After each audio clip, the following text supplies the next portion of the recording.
Hi friends, 4 பன்னை வச்சு இன்னைக்கு சூப்பரான ஸ்நாக்ஸ் ஒன்று ரெடி பண்ண போகிறேன். எப்படி பண்ணுறதுன்னு பார்க்கலாம் வாங்க. அதுக்கு நான் முதல்ல பன் எடுத்து வச்சுக்கிறேன்.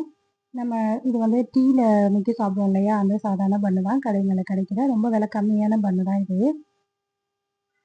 இது நம்ம இனிப்புலேயே தானே சாப்பிட்டுட்ருக்கோம். இந்த பால் ஊற்றி பட்டர் போட்டு அந்த மாதிரி தானே சாப்பிட்றோம். அது மாதிரி இல்லாமல் இது கொஞ்சம் ஸ்பைஸியாக சாப்பிட்றதுக்காக இப்போ நான் இதை ரெடி பண்ணிகிட்ருக்கேன். ஃபஸ்ட்டு நான் இதை கட் பண்ணிக்கிறேன் ஸ்லைஸாக.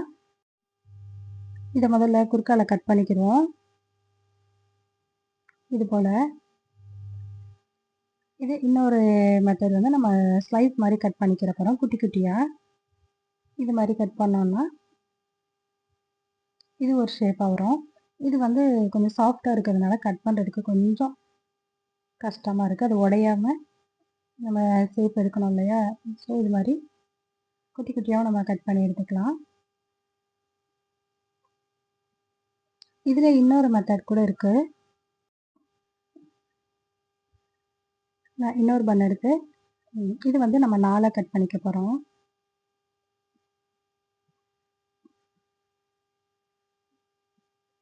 இது மாதிரி கட் பண்ணி எடுத்து வச்சுக்கோங்க.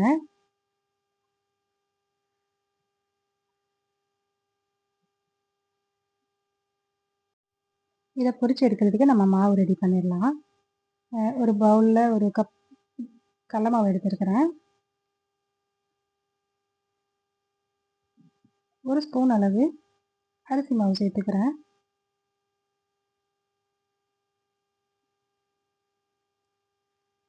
ஒரு அரை ஸ்பூன் அளவில் ஓமம் இல்லைன்னா இஞ்சி பூண்டு சேர்த்துக்கோங்க. 1/4 ஸ்பூன் அளவு பேக்கிங் சோடா,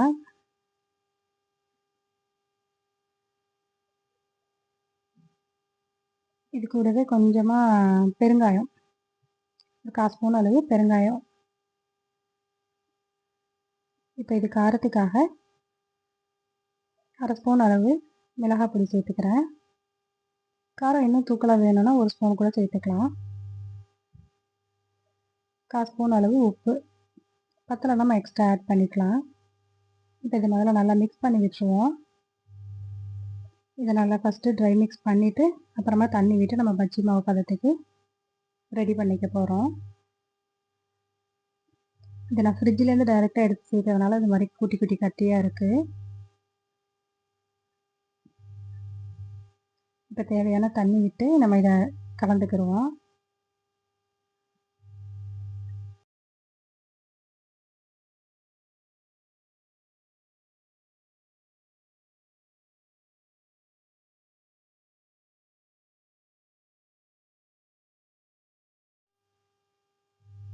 ஓரளவுக்கு பஜ்ஜி மாவு பதம் ரெடி ஆகிடுச்சு. இது வந்து ரொம்ப தண்ணியாக இல்லாமல் அதே மாதிரி ரொம்ப திக்காகவும் இல்லாமல் ஓரளவுக்கு திக்னஸாக இருக்கணும். ஏன்னா நம்ம ப்ரெட்டை முக்கி போடணும் இல்லையா, ஸோ அந்த பன்னை முக்கி போடணும் இல்லையா. இப்படி இந்த மாதிரி டிப் பண்ணி பார்த்தோம்னா அந்த ஸ்பூனில் கோட்டிங் இருக்கும். ஓகே, நம்ம வந்து பன்னை வந்து டிப் பண்ணி இதில் போட்டுடலாம். நல்லா ஃபுல்லாக டிப் பண்ணிவிட்டு அந்த மாவை வடித்து விட்டுட்டு நம்ம இதில் போட்டுருவோம்.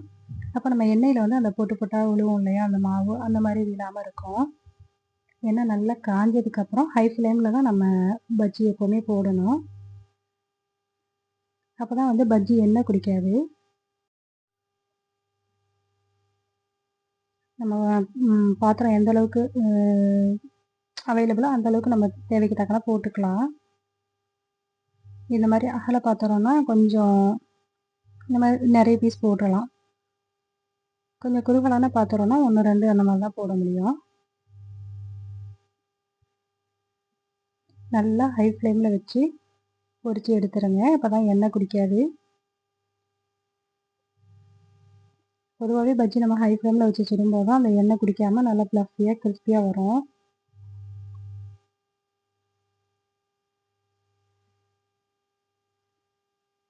இது வந்து பிரெட்டு பஜ்ஜி மாதிரி காஞ்சதுக்கப்புறம் அடைக்காது, தொண்டையெல்லாம் அடைக்காது. சூப்பராக இருக்கும் சாப்பிட்றதுக்கு. வந்து நல்லா அவ்வளோ சாஃப்டாக இருக்கும். வெளியே கிறிஸ்பியாகவும் உள்ளுக்குள்ளே வந்து அவ்வளோ சாஃப்டாகவும் சாப்பிட்றதுக்கு ரொம்ப நல்லாயிருக்கும்.